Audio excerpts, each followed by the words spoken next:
Hello everyone, welcome to our channel Education Hotspot. So this is the next video in IGNOU MA Sociology MSOE 1. यहाँ पे हम लोग एक और topic जिस पे बात कर रहे हैं वो है thinkers of education. Thinker on education में मैं आपसे काफी थिंकर्स की बात कर चुकी हूँ. I think Pierre Bourdieu, Ivan Illich, Mahatma Gandhi, Rabindranath Tagore. कुछ वीडियोस यूट्यूब एंड यहाँ की क्लासेस पे पेड क्लासेस वाली अगर वीडियो कंबाइन कर दे तो मैं आपसे काफी थिंकर्स पे बात कर चुकी हूँ. देखो थिंकर्स पॉसिबिलिटी है एक या दो दे दे, बिकॉज 10 में से आपको 5 करने होते हैं तो आपको जो भी आता हो आप अकॉर्डिंगली पिक कर लेना. हो सकता है पॉसिबिलिटी की थिंकर के 10 में से 2 क्वेश्चंस भी वहां पे अवेलेबल हो जाए. बाकी rest will hope for the best कि हमारा कवर करी हुई चीजें ही एग्जाम में आ जाए. जितना ज्यादा कवर करेंगे उतनी ज्यादा प्रोबेबिलिटी रहेगी एग्जाम में चीजें पड़ी हुई आने की. ये वीडियो मैं यूट्यूब पे भी रख रही हूँ सो दैट आप लोग अपनी तरफ से रीड करके भी चीजों को कवर कर ले. इन केस कोई हिंदी मीडियम स्टूडेंट है तो बोल देखो मैं दोनों लैंग्वेज में रही हूँ तो आप अपनी बुक में ओपन करके यूनिट 4 को ओपन कर सकते हैं. 4.6 पे ये थिंकर है बेसिल बर्नस्टीन. देखो बेसिल बर्नस्टीन ने जो एजुकेशन पे काम करना स्टार्ट किया वो इन्होंने खुद के एक्सपीरियंस से किया. इन्होंने खुद फील करा कि कई बार ये जो चीजें जानना चाह रहे थे, ये जो समझना चाह रहे थे वो इन्हें स्कूल में नहीं सिखाया जा रहा था. इनके मन में कुछ डिफरेंट क्वेश्चंस थे चीजों को लेके जिनके इन्हें स्कूल से आंसर ही नहीं मिल रहे थे. और ये तो कहीं ना कहीं हम सबने फील भी किया है. पढ़ते टाइम नहीं किया होगा, धीरे धीरे जैसे बड़े हुए रियलाइज कर लिया है हम लोगों ने कि यार जो पढ़ा था वो सब एक्चुअली में काम कहाँ आ रहा है और जो काम आ रहा है वो हमें पढ़ाया क्यों नहीं गया स्कूल में. तो ये चीजें तो कहीं ना कहीं हम सब ने भी अपने स्कूल का मतलब आज की डेट तक ये चीज फील कर रही है कि this is the problem in the education system. कि जो प्रैक्टिकल लाइफ में रिक्वायर्ड है, जो चीजें रिक्वायर्ड है एक अच्छा सिटीजन, अच्छा ह्यूमन बीइंग बनाने के लिए, प्रैक्टिकल नॉलेज, प्रैक्टिकल वर्क के लिए वो चीज आपको वहां पे नहीं प्रोवाइड कराई जा रही है totally.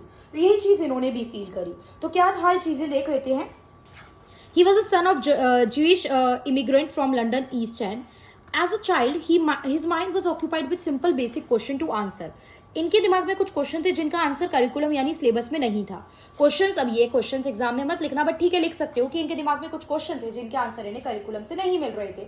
He was more curious to know the things around him. वो अपने आसपास की चीजों को जानने में बहुत ज्यादा उत्सुक थे जिनके जवाब उन्हें स्कूल और उनके पाठ्यक्रम से नहीं मिल पा रहे थे.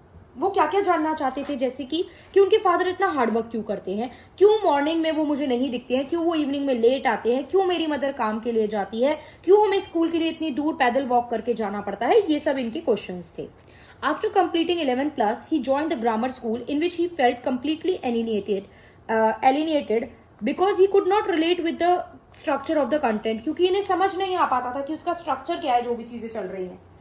कंटेंट जो है उसका स्ट्रक्चर एक्चुअली में वो कंटेंट क्या बोलना चाह रहा है. He was not able to connect. He found the content dull. इन्हें कंटेंट बहुत ज्यादा डल लगता था. His own experience of learning in school let the foundation of his ideas on education. इन्होंने जो ये एजुकेशन के बारे में चीजें रखी ये इनकी खुद की लर्निंग पे बेस्ड थी. He studied sociology at the London school of economics में उन्होंने पढ़ी.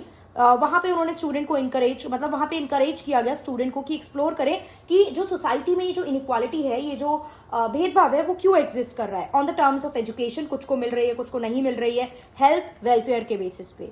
6 साल तक तकरीबन he taught in a city day college. आपने लिखना है, आपको आई थिंक समझ में आ रहा होगा. 2-3 बार वीडियो सुनोगे तो ये बातें याद हो जाएंगी कि ये खुद की जो प्रॉब्लम फेस करी उससे रिलेटेड इन्होंने ही आगे एक्सप्लेन करा. इनके माइंड में बहुत से क्वेश्चन थे जिनके आंसर इन्हें करिकुलम में नहीं मिल रहे थे. फिर इन्होंने डिपार्टमेंट ऑफ आपके इकोनॉमिक्स से सोशियोलॉजी पढ़ी है. देन उसको पढ़ने के बाद ही इन्होंने आगे जाके 6 ईयर्स तक यहाँ पे काम करा है. जहाँ पे जो था 6 ईयर तक काम करा है, पढ़ाया है यहाँ पे सिटी डे कॉलेज में.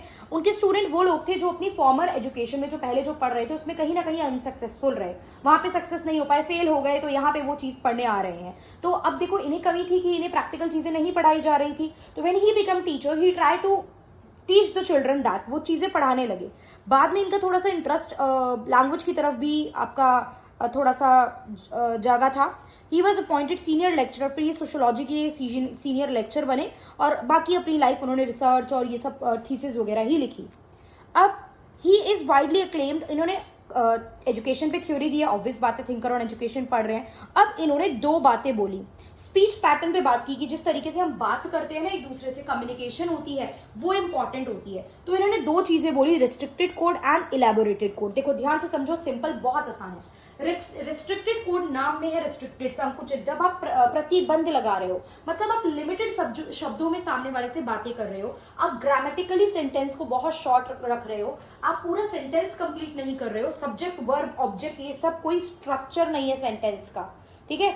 अच्छा जैसे कि फॉर एग्जाम्पल मैंने कोई मुझे देख रहा है, मैंने एकदम से बोला डोंट, मैंने आगे डोंट डू इट बोला ही नहीं, मतलब डोंट आपने बोल दिया। कई बार तो देखते हो कुछ एक्टिविटी बच्चे कर रहे होते हैं, मदर बस देखती है तो बच्चे को समझ में आ जाता है कि यार नहीं ये काम नहीं करना है। अच्छा वो बच्चा ही समझ पा रहा है कि मेरी मम्मी गुस्सा कर रही है, आंख दिखा रही है, मुझे ये चीज नहीं करनी है, बाकी लोग नहीं समझ पा रहे हैं। क्यों? क्योंकि वो मदर और बच्चे कनेक्टेड थे। तो रेस्ट्रिक्टेड कोड वर्क तभी करते हैं जब दो लोग आपस में कनेक्टेड हो, तभी वो कम शब्दों की और इनकम्प्लीट सेंटेंस एक दूसरे के समझ पाएंगे। वरना कोई अनजान व्यक्ति हो, आप उससे आधे शब्दों में बात कर रहे हो या उसको आप कुछ समझाने की कोशिश कर रहे हो, वो पर्सन उस चीज को नहीं समझेगा, राइट। और उस केस में तो आपको elaborated code, detail sentence, detailed वे में बात करनी पड़ेगी। तो ये चीज रहती है इलेबोरेटेड कोड के बारे में। क्लियर? इलेबोरेटेड कोड जो आप पढ़ाई पढ़ते हो, स्कूल में जाते हो, फॉर्मल एजुकेशन लेते हो, वो एग्जांपल इलेबोरेटेड कोड का ही होते हैं। तो मैं थोड़ा फास्ट पढ़ देती हूँ इन चीजों को। रेस्ट्रिक्टेड कोड जो होते हैं वो जैसे कि टर्म अपने आप बता रही है कि कम स्पीच, शॉर्ट स्पीच, शॉर्ट रहते हैं, ग्रामेटिकली सिंपल होते हैं और अनफिनिश्ड सेंटेंस होते हैं। इसका मेजर चीज क्या है कि यहाँ जो सेंटेंस होते हैं वो कैसे होते हैं, अनफिनिश्ड होते हैं, कंप्लीट नहीं होते हैं। अब यहाँ पे क्या होगा, रेस्ट्रिक्टेड कोड में जो कम्युनिकेशन होती है वो उन्हीं लोगों के साथ कर सकते हो जो फेमिलियर है एक दूसरे से, प्लस जो कुछ स्पेसिफिक सोशल ग्रुप या स्पेसिफिक सोशल कंटेक्स्ट में रिलेट करते हैं एक दूसरे से। For example if the person are deaf and dumb, तो उनको समझाने का एक तरीका होता है ना, एक स्पेशल सर्कमस्टांसेस है जिसके थ्रू वो समझ रहे हैं, एक स्पेशल वे है उनके साथ कम्युनिकेट करने का। तो ये सब चीजें हैं।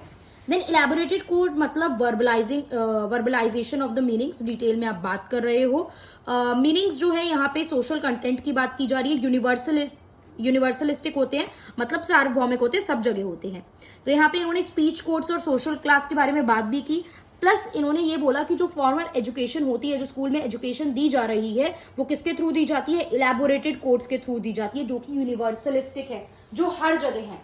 अच्छा देखो, एक तो क्वेश्चन है सीधा सीधा नाम दे देगा आपको, बर्नस्टीन का नाम दे दिया कि इनकी थ्योरी बताओ। अगर वो इनका नाम नहीं देता, आपको रेस्ट्रिक्टेड कोड या इलेबोरेटेड कोड करके भी क्वेश्चन देता है, तो अब आपको समझ में आ जाएगा ना कि बेसिल बर्नस्टीन का क्वेश्चन हमसे पूछ रहे हैं। उन्होंने दो टाइप की बात की है, रेस्ट्रिक्टेड एंड इलेबोरेटेड कोड्स की, राइट। ठीक है, तो अब ये चीज है। अब यहाँ पे इनके अकॉर्डिंग, बर्नस्टीन के according, the way in which society classifies, distribute, transmit, आप सोसाइटी को डिवाइड कर रहे हो, डिस्ट्रीब्यूट कर रहे हो, चीजें ट्रांसमिट कर रहे हो, एजुकेशन नॉलेज वो क्या होती है, वो पब्लिक कंसीडर की जाएगी। प्लस इनके according the stronger the classification and the framing, जितना स्ट्रॉन्गर ये क्लासिफिकेशन और डिवीजन होगा, एजुकेशनल रिलेशनशिप उतने क्या रहेंगे, हियरार्किकल रहेंगे, रिचुअलाइज रहेंगे। और the educant seems as ignorant with little status and few rights, उसके पास उतना राइट ही नहीं रहेगा। तो मतलब he was more concern with the reduction of the inequality, क्योंकि ये जो चीजें थी, अनइक्वल एक्सेस हो रहा है, इनइक्वालिटी बैठ रही है, तो उसके रिगार्डिंग भी इन्होंने यहाँ पे जिक्र किया है। क्लियर? तो आई होप ये समझ में आ गया होगा चीजें क्या है बर्नस्टीन के बारे में, बेसिक आइडिया तो लगी गया है हमें। बेसिल बर्नस्टीन पूछ ले और आपके पास मान लो कोई और ऑप्शन नहीं है एग्जाम में करने का, हमें एट एनी हाउ लग रहा है कि यार बाकी भी नहीं आते, यही क्वेश्चन अटेम्प्ट करना पड़ेगा। So now you have the content कि आप इनके बारे में लिख सकते हो। पहले इनकी सिचुएशन बताओगे, क्या पढ़ा वो बताओगे, ये खुद कुछ क्वेश्चन रेस कर रहे थे, इनके आंसर ढूंढ रहे थे, मिल नहीं रहे थे। 11 क्लास के बाद क्या सोशियोलॉजी स्टडी करी, वहां पढ़ाई करी है, उसके बाद पढ़ाया है 6 साल इन्होंने। प्लस जब पढ़ाया तो ऐसे बच्चों को पढ़ाया जो अपनी फॉर्मल एजुकेशन में सक्सेसफुल नहीं रहे हैं। प्लस इन्होंने स्पीच पैटर्न पे बात की, स्पीच पैटर्न को सोशल क्लास से रिलेट किया। दो टाइप के स्पीच पैटर्न, रेस्ट्रिक्टेड कोड और इलेबोरेटेड कोड पे बात की। रेस्ट्रिक्टेड मतलब कम शब्दों में अपनी बातों को बताना, छोटे सेंटेंस, ग्रामेटिकली अनक्लियर, उन्हीं लोगों से कम्युनिकेट कर सकते हो जो कुछ आपसे फेमिलियर है, या फिर आप किसी स्पेसिफिक सोशल कंटेक्स्ट में कोई स्पेसिफिक अलग से मुद्दा है, तब आप उनका यूज कर सकते हो। वहीं जो इलेबोरेटिव है वो डिटेल्ड वे में, वर्बलाइज तरीके से इलेबोरेट करके एक्सप्लेनेटिव वे में अपनी बातों को बताना, एक प्रॉपर स्ट्रक्चर में अपने सेंटेंस को खत्म करना, ये आपके क्या है, इलेबोरेटिव कोड्स, राइट। ये इलेबोरेटिव कोड के बारे में हो गया। और इलेबोरेटिव कोड जो फॉर्मल एजुकेशन सिखाई जा रही है स्कूल्स में, ये इलेबोरेटिव वे में ही है, जो यूनिवर्सलिस्टिक है, हर जगह वही चीज है। करिकुलम सेट किया जा रहा है तो वो भी एक यूनिवर्सल फिनोमिना है। ऐसा नहीं है इंडिया और अमेरिका का फिनोमिना एक ही रहेगा, अलग अलग है, बट या एक करिकुलम हर पर्टिकुलर एजुकेशनल इंस्टीट्यूशन अपना फॉलो करता है। क्लियर? सो आई होप ये कंसेप्ट क्लियर हुआ होगा। In case you have any doubt then you can mention it in the comment box. ज्यादा पैनिक मत करना, एग्जाम बिल्कुल अब कल ही है हमारे पास, जितना कवर कराया गया है अपनी तरफ से पढ़ा है तो अपनी तरफ से वाला कंटेंट भी रिवाइज करो, नहीं पढ़ा है, अगर चैनल पे डिपेंडेंट हो तो जितना भी चैनल पे कंटेंट है जस्ट रिवाइज। एक दो बार खुद को बोल बोल के, जैसे ये आंसर मैंने समझाने के बाद दोबारा रिवाइज कराया है, तो जो भी पढ़ रहे हो उसको 5 मिनट निकाल के इस तरीके से रिवाइज करो, वरना पढ़ा हुआ कंटेंट भी एग्जाम में अटेम्प्ट नहीं कर पाओगे तो प्रॉब्लम रहेगी। ओके, सो कोई भी डाउट है तो please ask that. That's all for this video. Thank you for watching.